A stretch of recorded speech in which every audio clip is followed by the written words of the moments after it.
Hello everyone. Today we will be discussing about potassium abnormalities and its relevance with ECG changes.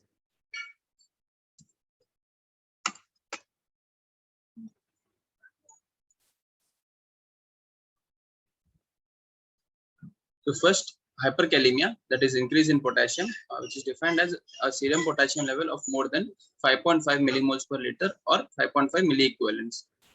So ECG changes generally do not manifest until there is a moderate degree of hyperkalemia, that is more than 6.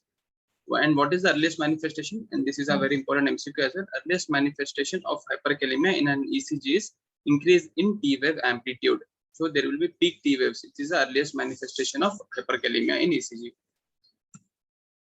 So what are the other ECG features of hyperkalemia? Is that the first is the peak T waves, which we discussed. It is the earliest manifestation of hyperkalemia. You can see peak T waves. Second, you can see is next is P wave widening. So you can see P wave. This is the P wave. There is a widening of the P wave, and there is a prolonged PR interval as well. And also there is a wide QRS. And if the potassium levels goes more high, then there will be changes called as bradyarrhythmias like sinus bradycardia or high-grade AV blocks or ventricular escape rhythms, or they can also develop slow atrial fibrillation. There will be a wide range of conduction blocks also with increase in potassium levels. And then you can see is the ST depression and tall T waves. So important again is the earliest manifestation is a tall T wave, which is the important MCQ bit for NEET PG.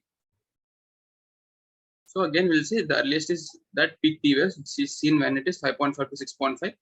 As potassium levels increase, you can see it is P wave widening or flattening or PR prolongation. So PR prolongation and P wave widening and PR prolongation.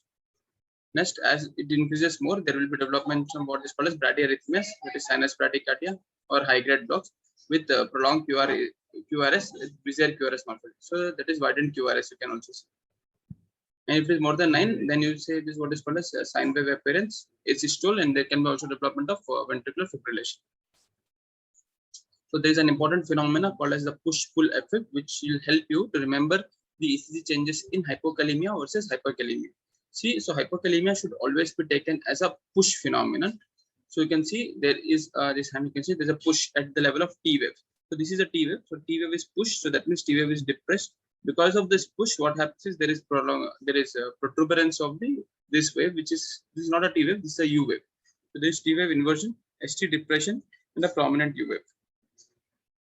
And this you can see is the hyperkalemia, where the main phenomena is the pull effect. So where what you do is it's like pulling your T wave.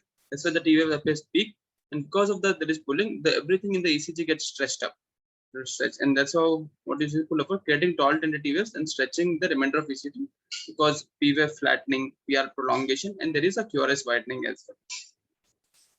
So what is the pathophysiology is that increased extracellular potassium reduces myocardial excitability. So excitability of myocardium is reduced, and that's why it leads to there is depression of both the pacemaker cells and the conducting tissues. So as soon as potassium increases, there will be more appearance of what is called as bradyarrhythmias rather than tachyarrhythmias. So bradyarrhythmias are more common and conduction blocks are more common when compared to tachyarrhythmias like ventricular fibrillation or ventricular tachycardia with hyperkalemia. So progressively worsening hyperkalemia leads to suppression of impulse generation by SA node and reduced conduction by the AV node and his Purkinje system, resulting in bradycardia and conduction blocks and ultimately cardiac arrest. So this is an example of an ECG where you can see this ECG displays many of the features of hyperkalemia. That is, first is prolonged PR interval. You can see this is the P and there is a PR to here level. You can see there is a prolonged PR interval. There is bizarre QRS complex is bizarre. The shape is not normal. You can see the bizarre QRS complex. And there is peak T waves. This is the peak T wave. Next is the ECG changes in hypokalemia, that is low potassium levels. So hypokalemia is defined as a serum potassium levels of less than 3.5 millimoles per liter. So ECG changes generally manifest when the potassium levels is below 3. And what again important is that earliest ECG manifestation of hypokalemia is a decrease in T wave amplitude, which is an important MCQ bit for the NEET PG aspirants.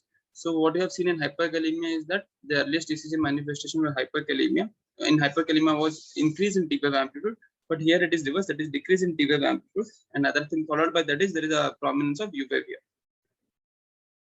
So again, ECG features of hypokalemia is increased P wave amplitude. Okay, so in hyperkalemia, that was P wave is flattened, but there is prominence of P wave here. Prolonged PR interval is both common in both hypo and hyperkalemia, and there is widespread ST depression here, and there is a T wave flattening, and there is a prominent U wave, which is more important. Apparently, there is long QT interval. So this is your Q. So QT interval, what we normally in hypokalemia, what we see is the prolonged QT interval, but it is actually not QT, it is a QU segment. So many people get confused this U wave with a T wave, and they count from QT interval, they calculate from here to up to here. No, but it actually has to be calculated up to here only. So QU interval, the apparent pseudo prolonged QT interval is actually the QU interval.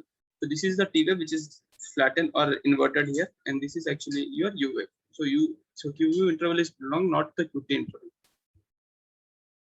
So pathophysiology of hypokalemia leading to ECG changes is that there is decreased extracellular potassium causing myocardial hyperexcitability. So what happens is this as potassium is depleted, the myocardium is very much sensitized because and it is waiting for the potassium. They're waiting for the potassium. That's why it gets hyperexcitability, and that's why there is a high potential to develop a re-entrant arrhythmias.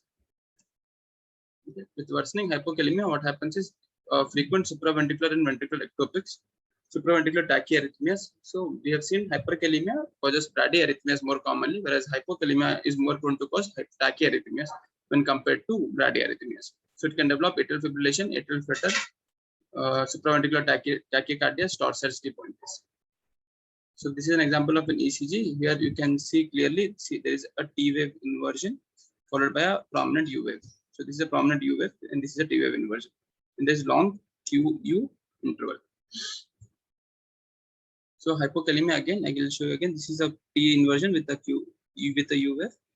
Later on, with uncontrolled, it is prolonging to what is called a short circuit point, which is a polymorphic beat.